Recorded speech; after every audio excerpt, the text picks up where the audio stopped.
Hello everyone! Today is going to be a very fun garden day, at least in my opinion, but I am headed to a garden party at Ball Horticultural. Now this is in West Chicago, which when I first got invited to their open days last year, I thought was the west side of Chicago. But no, West Chicago is actually a different town, about 45 minutes to an hour away, depending on traffic. But I am so excited. Last year I saw so many beautiful plants, especially the Echinacea. So I'm excited for what I'm gonna see. And I think it was just about a year ago, almost to the day that I was there. Of course, our arrival time is 2 p.m. and that is the hottest part of the day. I do remember how much I was sweating there last year, and I think that's just gonna happen again. But what can you expect when it is the middle of summer? But I cannot wait. We are going to, well, first of all, there are a lot of other gardeners there that I have. Some I've met before, some I haven't, but have been following for years. So I'm really excited to meet them. And then obviously all of the plants. And there's also a part where we're making floral jewelry, which I love. So I'm gonna take you along with me, obviously, and show you all the beautiful plants. Hopefully I'll get to show you around some of my favorites that are still there from last year, I hope. Show you all the jewelry, show you all the people, and just have a fun time. I have arrived. This is the parking lot, so we're gonna go across there, but obviously the parking lot is beautiful and full of flowers.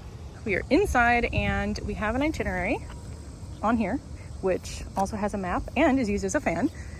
So we are to take a left here towards the pavilion.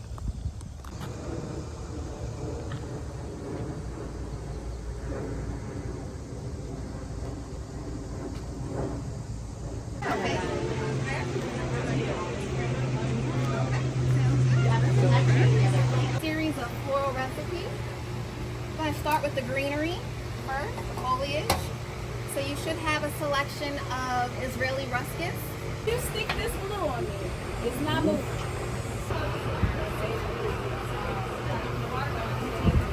We just finished the jewelry making, which was so much fun. Posh and Bloom, I just started following them on Instagram. I think they said they're based in Pittsburgh, but I made a necklace, which is on my backpack. I don't know why I bothered showering before this event. I knew how hot it was gonna be and I am already sweaty, but in 3 minutes, we have our next event, which is the garden tour and veggie tasting.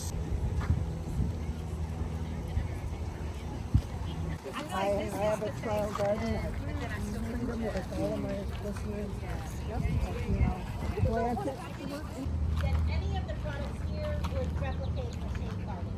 So what's featured in here are a lot of begonias. We have our beacon and patience, which are highly resistant to downy mildew. It's an innovation from all companies and hierarchies. You'll see some beautiful locations and tropicals, as well as some things on the ends that are double twin summer shade, couple folias. We plant the first week of June. It's usually Memorial Day or the week after, depending on what happens with the shade one.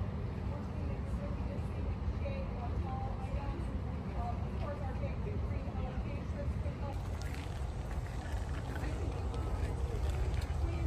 As they've now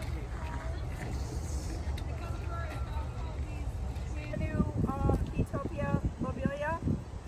This particular lobelia and bacopa, by the way, the brand new bacopa has been standing here. The megacopa, the pink, has been standing here in the full sun, taking the heat, and it has never stopped. So we find that the genetic advances, and that's one of the great things about being on Container Solutions, is we get to see the best of the best and see how they perform. And back in the late 90s, they split the company when their parents left them the business. So George got the consumer side, we got Murphy, and Anna received the industry, the horticultural industry side. And so about 10-ish years ago, we wanted to find a way for more gardeners to garden. Vegetable gardening just exploded. Basket peppers, you can see them hanging in the back there. We have them in red, orange, and yellow. They're sweet snacking peppers, so that if you have a small space, you just have a balcony or a window box, you can still grow some really tasty peppers. You can see how prolific they are as well.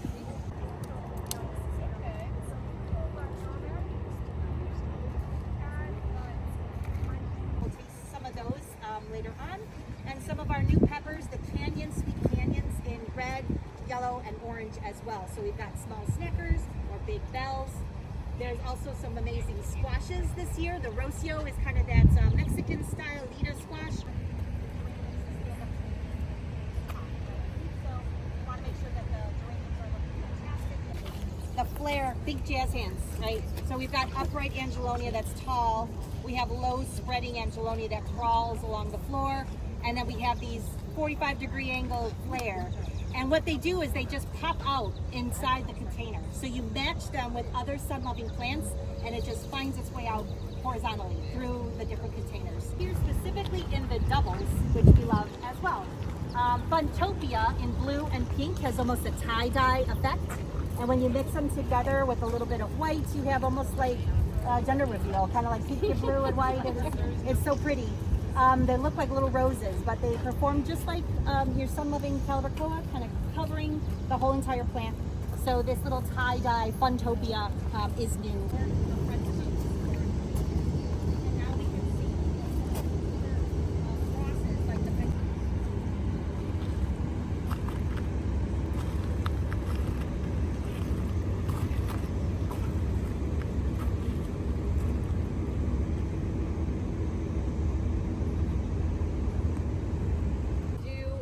This kind of rebranding was to help with the positioning of how to use each of these different varieties. So whether it's a Mandevilla or a Dipladenia, it's a Tropica, right? All Dipladenia are Mandevilla, not all Mandevilla are Dipladenia. So in order to simplify it, we have Tropica as the whole collection, and we have 4 series within Tropica, and then we have a novelty collection as well.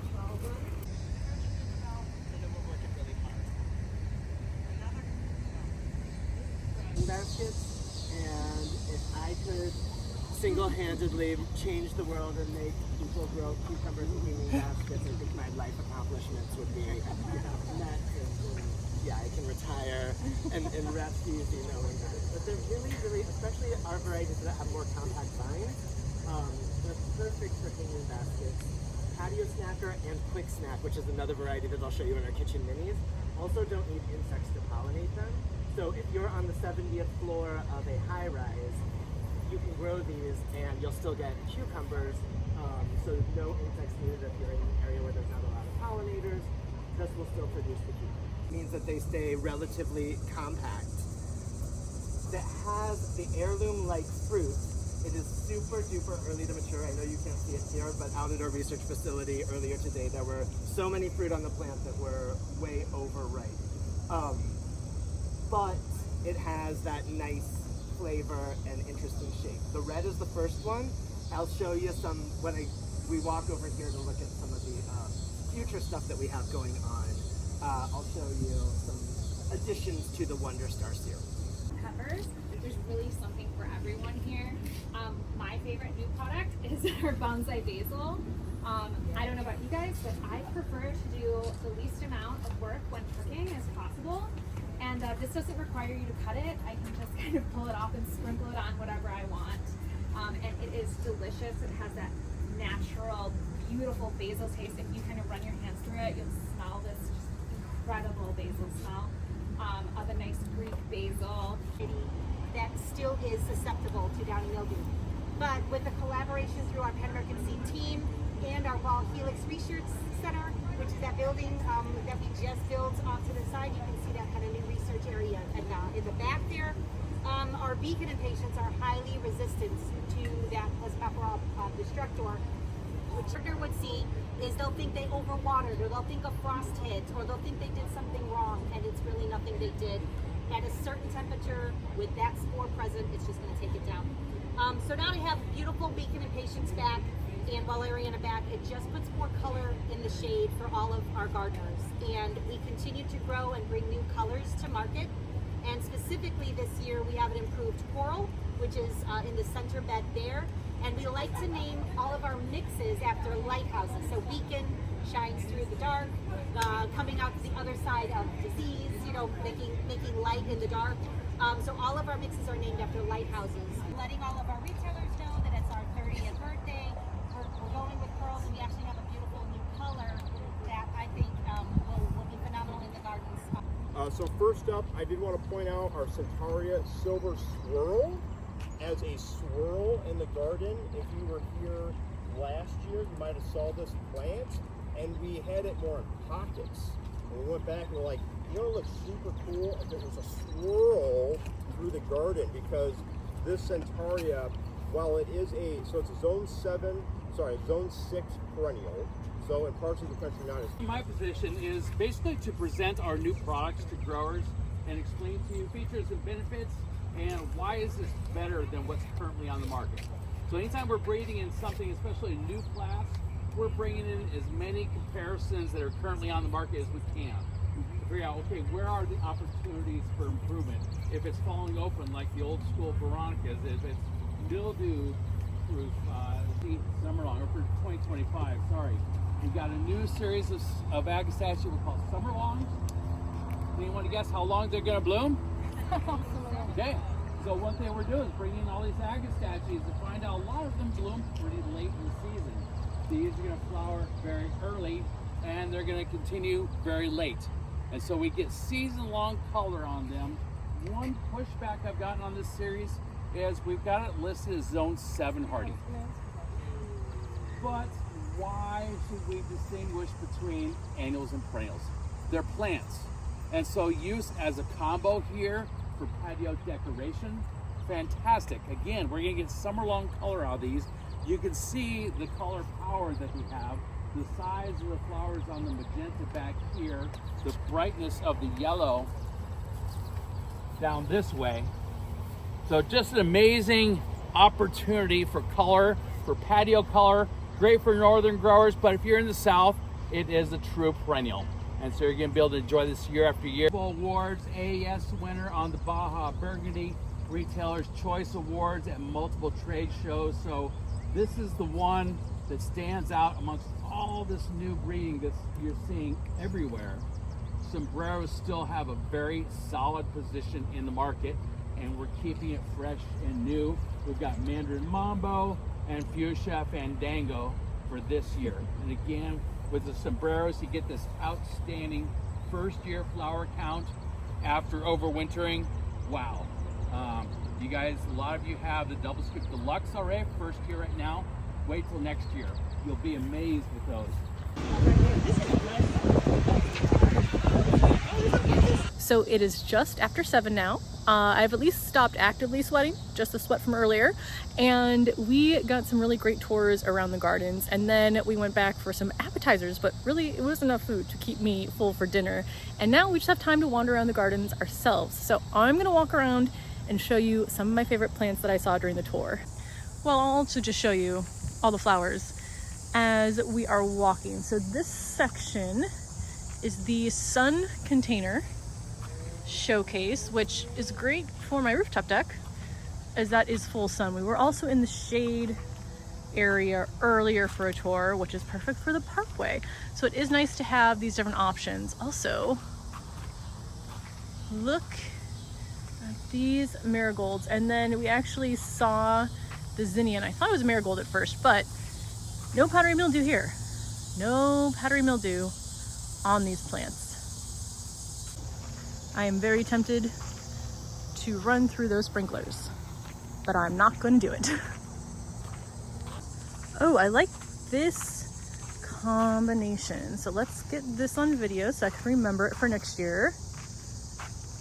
So this is Playlist Electric Lady playlist kit. This is really pretty. I found that this year I have a lot more of leaves with yellow on them, and I really like the yellow with hot pink flowers. So this is really pretty.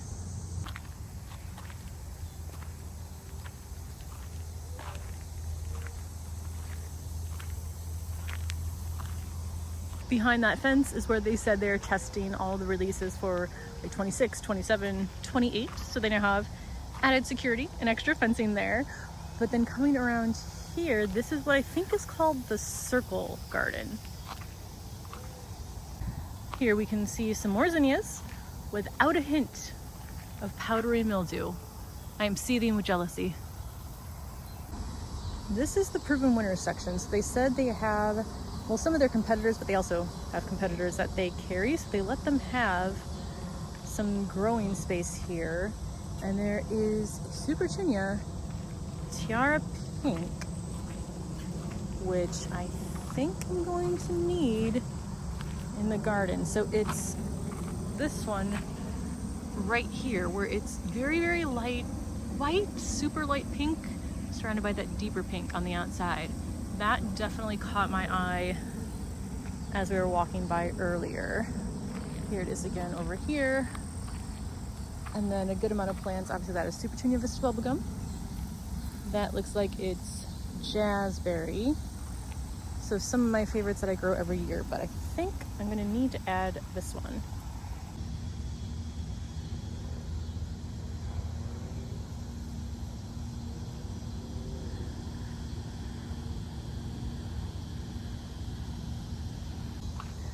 There was also another pretty one that I saw that I feel like I needed to get, and I think it was over this way. So this is the Syngenta brand, and it's that one right there. I think I can walk on these paths. But it is the Deco Sorbet Petunia. Isn't that a really pretty color?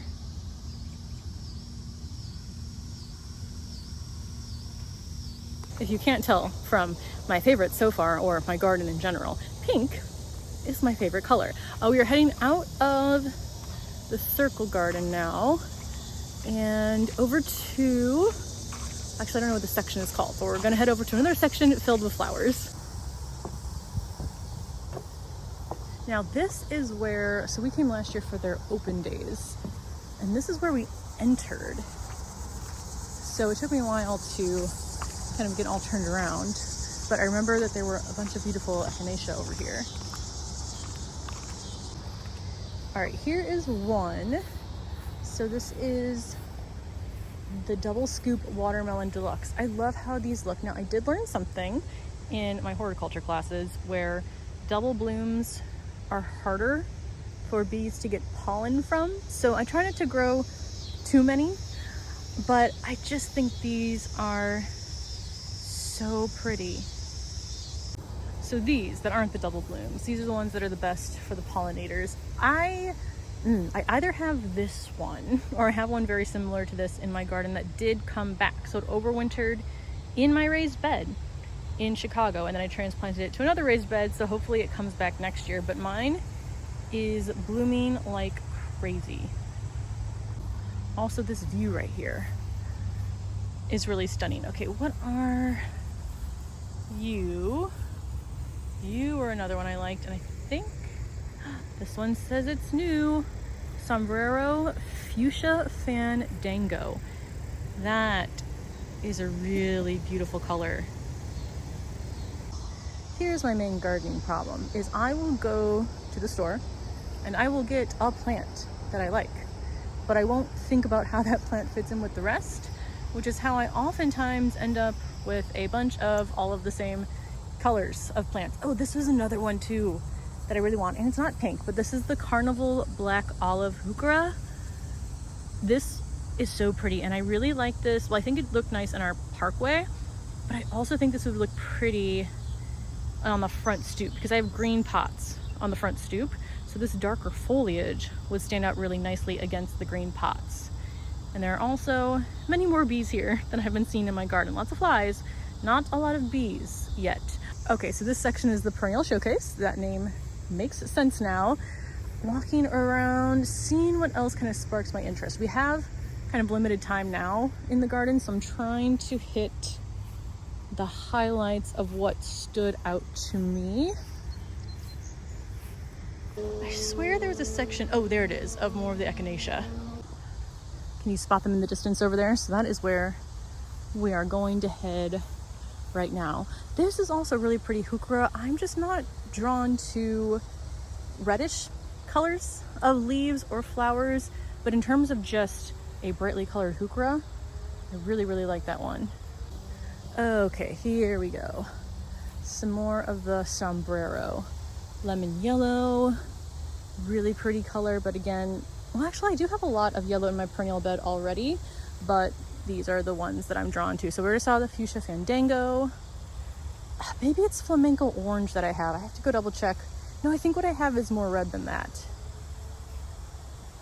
Fiesta orange, those aren't looking too great right now. Sombrero blanco, I think I have one of those. Burgundy orange. Oh, I like this one down here. This is soft orange. I think those are really pretty, especially because there's a combination of brighter orange and then kind of a more like dull pink color on the plant at the same time. Okay, I would get this one just because of the name is Butterfly Kisses, but it's also really pretty color. So this is again one of the double Echinaceas. I really like this color. Ooh, oh, you I would definitely have in my garden. Marmalade. That is really pretty. Oh, but so are you. Okay, see, I also don't have enough room for all of these.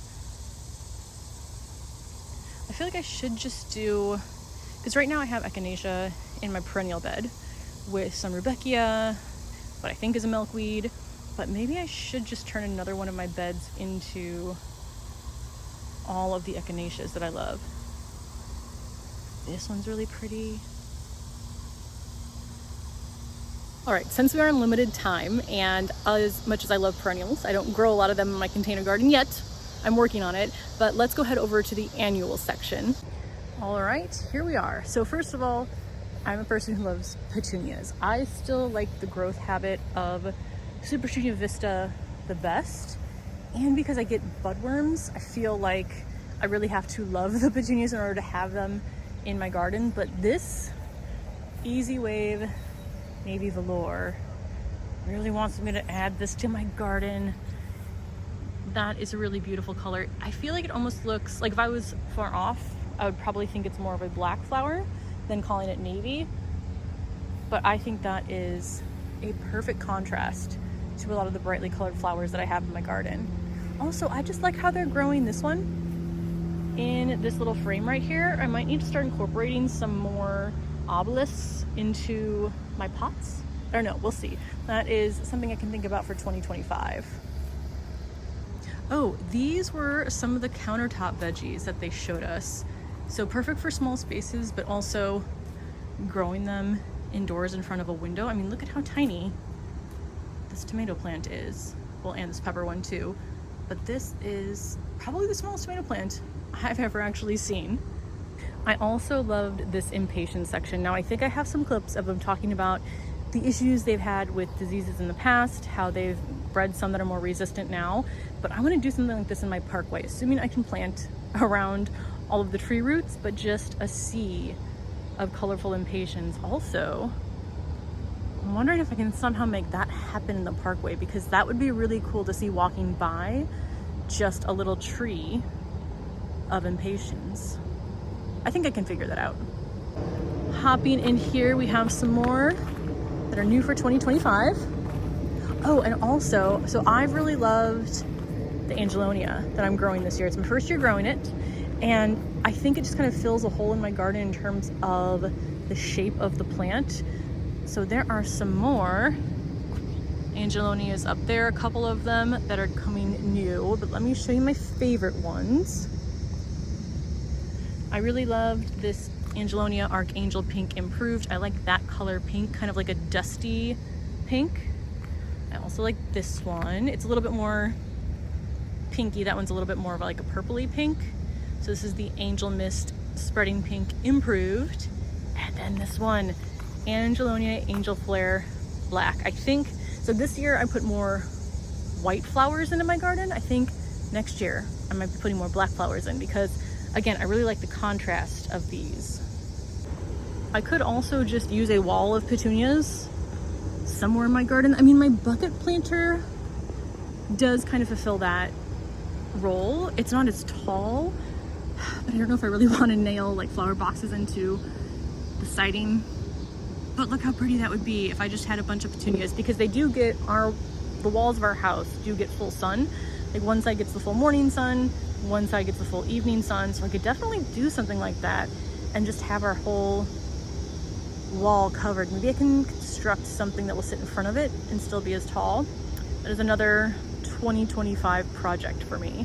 And I will say this now, because it often happens, where I will make a list of things to do for the next year, and then I do like maybe one of the 10 things on the list, but I just get so much inspiration going to all the different garden centers, nurseries, any place that I can see someone doing something different that then sparks an idea in my head. But then, you know, finding the time or actually being able to recreate something that I've seen, that's a whole other story, but at least it's on my list. All right, making our way down. Some celosia here, which those I love for fall.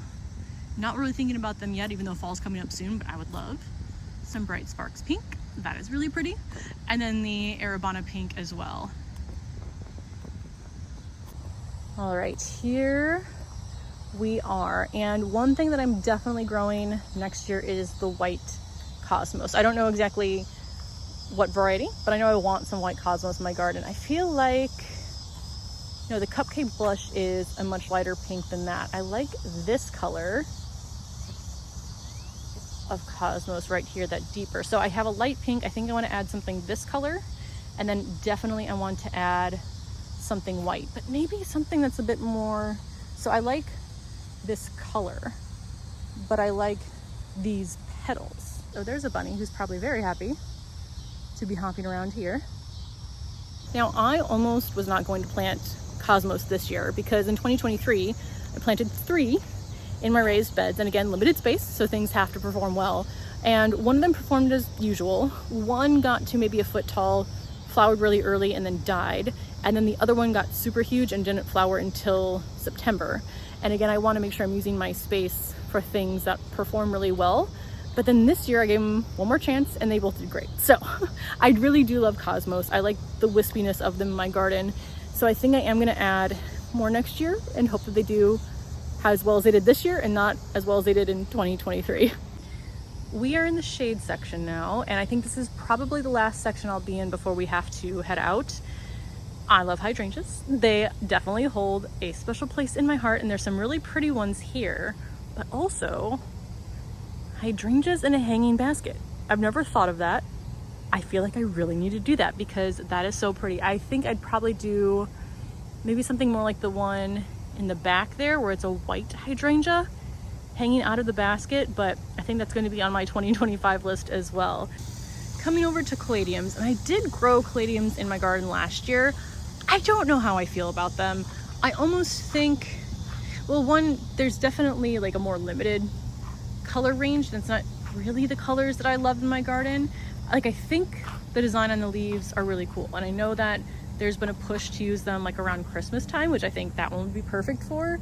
But I think in my garden, they almost feel too tropical, and I don't love very tropical feeling plants. It just doesn't kind of fit in, and also I am in Chicago. All right, so I think that's gonna be all that I'm gonna be able to show you because the sun is going down and we do have to head out soon. But this has been such a great day. I always feel so lucky to get invited to these events, and every person I meet at a gardening event is really nice. So I think I only knew one other person here, Heather Here She Grows, that I'd met before, and then everyone else was new. But again, sometimes I'll go into these situations being nervous, not knowing that many people, but everyone is so welcoming, everyone is so nice, so it always makes it a great time. Because again, the reason I didn't hop out here or as early as I was planning to kind of walk around by myself is because I was having such a good time talking to other people and other gardeners, and it's just a really great community. So I'm really excited to be here. We are going on another fun gardening journey in less than a week, so there will be videos for that as well. I will be seeing even more people that I have seen at other gardening events, but I hope that this wasn't too chaotic. I hope that you had fun kind of following along. So let me know if you have any questions on anything. If there was a plant that I showed in the video but didn't say the name of, let me know and I'll try to get that answer for you. I need to go home and I need to dry off. So that is going to be my plan for the rest of the evening. But thank you so much, and I will see you in the next video. Bye.